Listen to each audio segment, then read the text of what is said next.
Ụmụnne m, ihe m na gị kọrọ n'Ngalugbo Ene bidoro few months ago ka otu nwanne anyị nwoke kpọrọ m na phone. Nwaanyị mba nnọọ Mza. Ya asị m na ya alụọla nwaanyị, na ya na nwunye bidoro ije ha n'oge, na o tere ya na nwunye ya, na ha alụọkwanụ, biri n'obiọma, na ihe nwaanyị ya hụrụ n'anya nwunye ya hụkwana ya n'anya. Ya eji nwunye ya enwe egwu eji ya aṅụ garị, na nwunye ejikwana ihe ya eme ofe nkụpụ, na ha bi, mana problem ha wụ gịnị? Ha amụbe nwa. Na nwaanyị mba nnọọ Mza na nwunye ya, mgbe ya lụrụ nwunye ya, enwe ya akụkọ ihe ka fibroid, mana adanne nwunye ya emee na operation ebe ọ lụrụ di ugboro 3. Fibroid ewepụga, eme ya eruchie, a ga-ewepụ, eme ya eruchie. Ya na di ya a ga-eme IVF because of the same fibroid issue ya failụ. Mgbe ya na nwunye ya bịara gbawa eruru, tụgharịwa eruru, gbarịwa ụlọ ọgwụ ka ya fibroid ka ebulite, ebido bugharịwa ya, erute dọkịta elechaa ya, sa ga-ewepụ ya, na ga-eme ya operation, na ga-ewepụ ya. Nwunye ya sị gwawa ya na ọ bụrụ na ewepụcha eme the fibroid na operation wepụ ya, na ya ga-alike ka ha gatara ya IVF.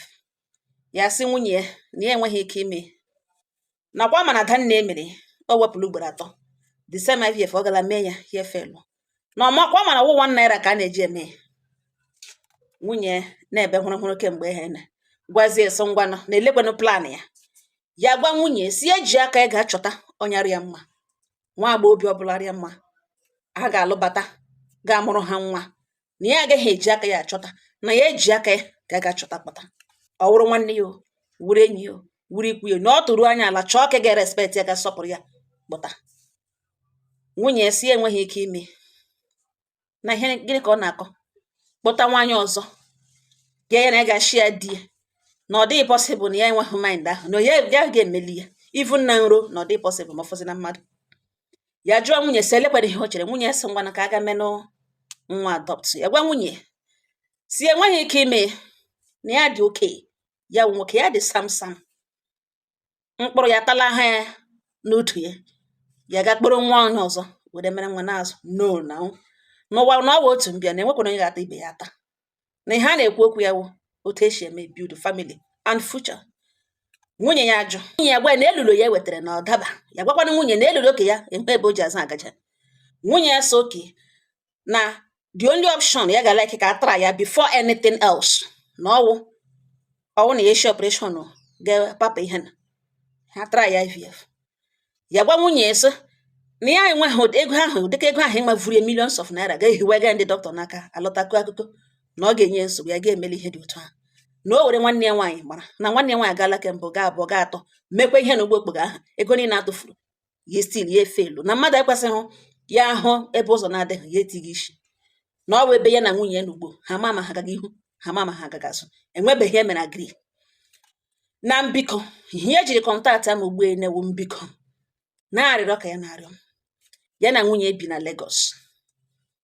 Na mbikọ chọọrọ ya nwa, a young girl, m ga-sit ya down kọwara ya ihe na ya na-akụrụ m ugbu na plan ya, na ọwụ ịlụ nwaanyị, a small girl, lụọ ya, kwụọra ya ụgwọ ụlọ na anywhere na East, denwe ya ebe ahụ, ya gbarute ụlọ ya ga-eleta ya, ọ nọrọ ebe ahụ bido amụwara ya nwa, na nwunye ya ka isi agaghị ama, na nwere nwa girl m ga-akọwatara ga like ịwụ second wife, ka ya dịghị adanne, n'ihi na ụmụnne ekwe ya n'azụ ịga lụta nwaanyị tata n'echi, na ha ga-ekip ya this secret from his wife. Na mbiko chọọrọ ya. O kwekwara ekwucha. M si ihe ọ pụtara na Ugbo Ene ewu ị chọrọ ịlụ nwaanyị ka abụọ. Ya sị m yes. Ị chọọ ka nwunye gị mara? Ya sị m yes. And ị chọrọ ka mkpụrụ m ga-enwetere gị nwunye nke abụọ? Ya sị m biko. And ị ga-alụ ya, ụmụnne gị unu egheripụcha azụ ụlọ ga-akwụ ụgwọ isi lụọ ya? Ya sị m exactly. Na ya wụ kedụ ọkpara ka ha ma ya anya aha ya hapụ ifu. Then gị denwe ya somewhere, kwụọra ya ụgwọ ụlọ ya nọrọ ebe ahụ. gị lụrute gị tọọ ya ime ya nọrọ ebe a mụ nwa. Ya sị m yes. M sị ya dị m, ya sị gee m ntị m agwa gị ọfụma ọfụma, ihe anyị chọrọ ime ugbu a na gị nwa anwa mee ya, ị gaa last. Ya sị m m si mee ya, ọ ga-enye m nsogbu. Ihe niile kọwara ebe a, aghọtara m na iji ego ị ga-eji ga mee IVF, mana ụjọ iluzu the money na the whole thing na ọ ga-efel, ọ ihe tụganụ ka one. O kwere m nghọta na ị hụrụ nwunye gị n'anya, because ọ na-ahụ ya n'anya, need the consent, ị ga-abịa mind woto o chere nwa nwata nwaanyị arụrụla gị ma ekwuola alụọla ma gbakpakpa, mana ị ghọtara na ọ nwunye gị and unu abụọ abịala a long way. Ị nwere respect for your wife, kama o nwere ihe ị na-achọ rigo nri n'ahụ. Ngwa gee m ntị m agwa, ọ bụghị ịlụ nwaanyị ka abụọ, gị nwa anwa aga kwụọ ụgwọ isi nwaanyị ka abụọ lụọ ya, rentiara ya ụlọ, nọmata otu isi denwe ọnụ kwuo ya mgbe ịhụ nọ na-abata abata, mmụta ọbụla sọkwara shi gwa ya si na nwunye ka isi adịghị agwe na ihe na word between you and her, na ị ga-aga kwụọra ya ụgwọ ụlọ this and that. O nwere ike sị nsogbu anọ, even na side chick ị na-akwụba ụgwọ isi ya bịa mụọra gị nwa, ọ gaghị ekwe anụ na background. Ihe ị na-aga ime na gị ime ya na-aga lụọ nwaanyị ọzọ, denwe ya ebe ọbụla sọrọ gị desa ya, ga-atọ ya ime, nwaanyị ahụ abịa mụọ nwa, ị ga-anọ one day ke abụọ akpọ nwunye di na fon, nwunye nke isi si ya na di ya ọ nọ ebe anwa, ya jụọ esi di ya iwe onye, ya sị biko ọ bata ịgwa ya na Uchechukwu arụ adịrọ ya, nwa ya nwoke Ichechukwu arụ adịrọ ya. Mgbe nwunye m na-ajụ esi ka onye bụ Uchechukwu kwere dizi ya gbanyụ fon, isi ị ga-ezo na dọ nwunye m ajụ nso onye bụ Uchechukwu, and they who prepared ịkọwa nwa gị bagezie na long explanation. Now kenta ga-efili na enwe ihe ijiri akpọrọ, na ịhụghị ya n'anya, na ijiri emere baby making machine, na ị kwesịrị ịpa ya apa, na ọ gị na-ekwesịrị ịnọ ebe a chije n'abalị ya nụrụ just nụrụ mmụọ ya na-agwa na gị na ka isi nọ ya na-aghọtazi that na ọ ya nwa onye ka e mụrụ nwa ya nwa deserve the whole attention. Now gị megidekwe na emegide ihe ka isi abịa nụzie ya ye filizie betrayed na ị gara shi n'azụ ya gaa lụọ nwaanyị. Ịgwaghị ya enwe otu isi ime ka ya mara na ọ bụrụ na ọgụ nwa ka a sị na ị ga-atụwalifo nwaanyị ime, na ị ga-ekwe ka nwoke ọzọ tụọ ya ime ya butere gị mba, na etekwuru ụgbọ etere oso, ị ga-achọ ka a gaa n'ọfaneji ga-emere nwa adopt, o ruzie na gị ya ị gazie gaga tụọ nwaanyị ọzọ ime lụọ ya denwe. Ịgwaghị ya na ahụhụ niile gị na ya bụ ọkwụrụta, ọ ga-ebewe lamentation na-akarị ebe niile. Na nke ntakịrị na-ahụta ya na ịhụghị ya n'anya, like ya even though na ya mụrụ nwa like ya, ọ gaghị lọvụkwa ya, ebido dọwa chọwa ka ya nwa take over everywhere, chọwa ka everywhere ka amụ ebe niile ọkụ, onye na-ala n'ụla onye na-anọrọ anọrọ, ọ wụrụ ya n'ala ya kpụrụ nwa ya lawa, gị nwezie divided attention. Ka isi anụrụ wozere ihe a na-akpọ resident enemy. Imagine living with somebody imewara mkpụrụ obi, ọ ga-enye gị nsogbu. Ụfọdụ ụmụ nwoke anaghị ahụta ya, ụfọdụ anaghị ahụta, ọ na-adị ha nwe feel na ha jiri money aga ebe ọzọ rentere ilo diza ọtụ ụdọ agba ilu awụhụ ụtọ ya. Ọgụdụ ka a na-akwụghị ụgwọ isi ya ghọta na nwunye nke isi amụrụ hụ nwa, then ya mụrụ nwa one way or the other, ọ ga-eme her presence known to her. Ọ ga-abata, ọ ga-akpọ ya yewu, ọ ga-erase dust. Ha anaghị anọ ebe edewere nke nta a na-edezi nwaanyị edezi, nwaanyị nọ na dị na-edezi edezu, ọ ga-like ịpụta because ime ka imewe la data ahụta na ịhụ ya n'anya, na ịdị proud of her, na ifu ndị onye ya mụrụ nwa, onye nwa kwesịrị nọ na background ka ọ na amụghị nwa kwesịrị na ọ ya nwa ka ị ga-arịakwazi before ya mara ke nta ahụhụ n'anya ka isi ahụhụ n'anya, a na-adọ pressure karịa, okwu na ụka karịa. Ọzọ dị ka ibe ya wụ, ị gaghị eji ihe mere nwanne mmadụ tanyere na ọ ga-eme ya onye na-akara aka nne m ọgụ mụọ nọ n'obi n'obi.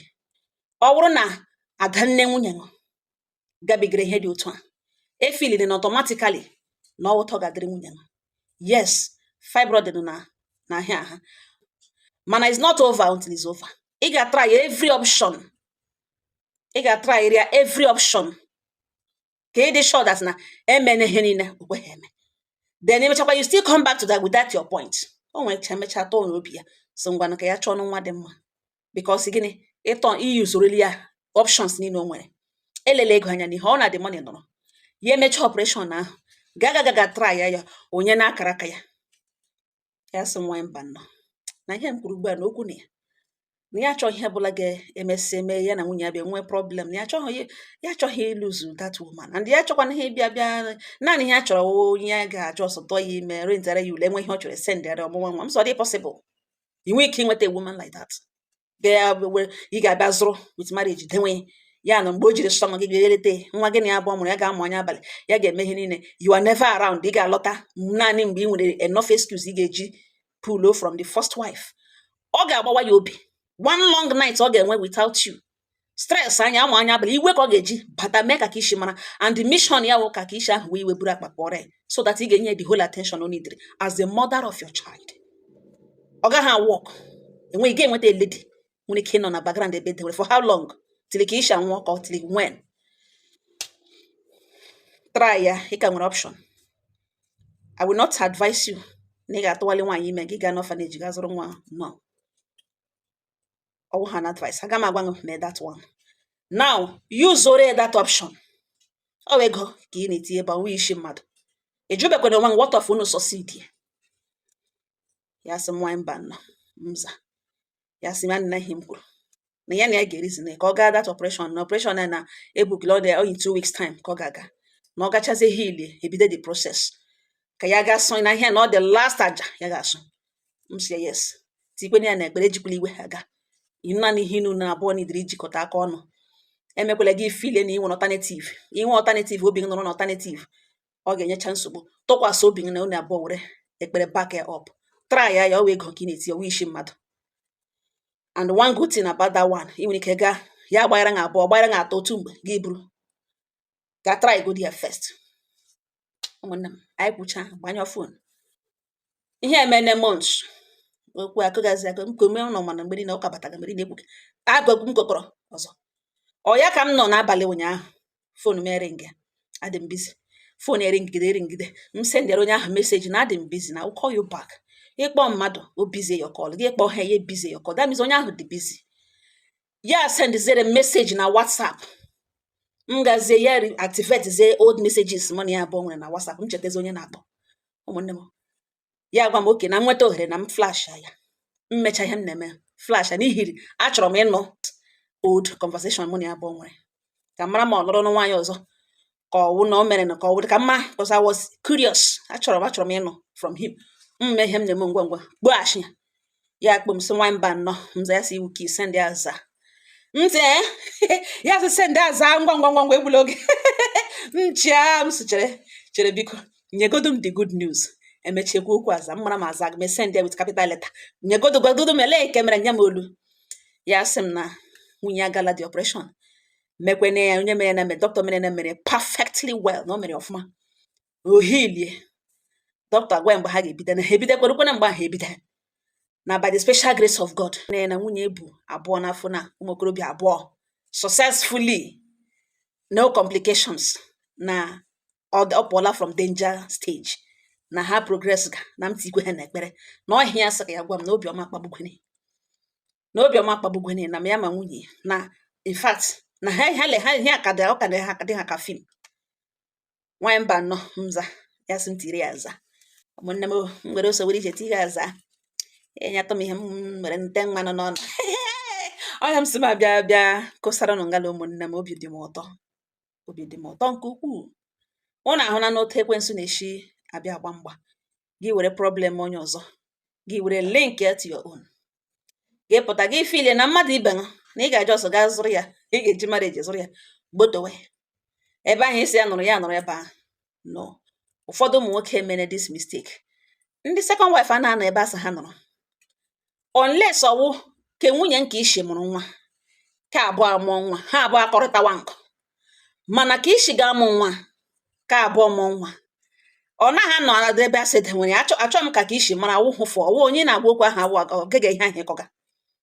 mission ya bụ ka ishi ahụ shi ebe a pụọ ebe na ọmụ nwa ya pụọrọ ya because ya mụrụ nwa na ọ ya nwa deserve the whole attention mana ọ na-adị ụmụ nwoke ngwa mgbe ụfọdụ ị ga-enye nwa ga-esi adọ nwata ma ọ ga-ekwetachakwa gị na ga-ekpere ka ịlụgodi ya alụ mgbe ọ batagodoro mụgodo dị nwa biko enụngalugbo na-elege m ya adịla ngwa ngwa ọ bụ na ịlụ ịhụrụ nwunye gị n'anya ị nwere peace in your home ya adịla ngwa ngwa ị ga-ashape second page for second wife etere ugbo etere ose ọwụ nwoke na-asọfa ya these two women ga-aka nọcha nọ andọ ya na-ebute ya gụmekpe kagwemagwụ problem akarịa ihe a niile nwoke ga-anọ n'ekiti na ahịa dị hit ihe niile na-akpọ ya n'isi emegide ọ ga last mgbe ụfọdụ ga-agba ọsọ ha na ị ga na mgbe anọkọtara ga-ada ọrịa bifo ya mara di ya nwụọ na adọwa ya ebe everywhere hụrụ ọkụ ọgịnị mgbe ahụ ị na-achọ ihe ahụ ị na-achọ ya na-eri nri na gị na obi ha atụkwasị na ihe ahụ ị na-achọ jishi ike legharịa anya na ihe ahụ ị na-achọ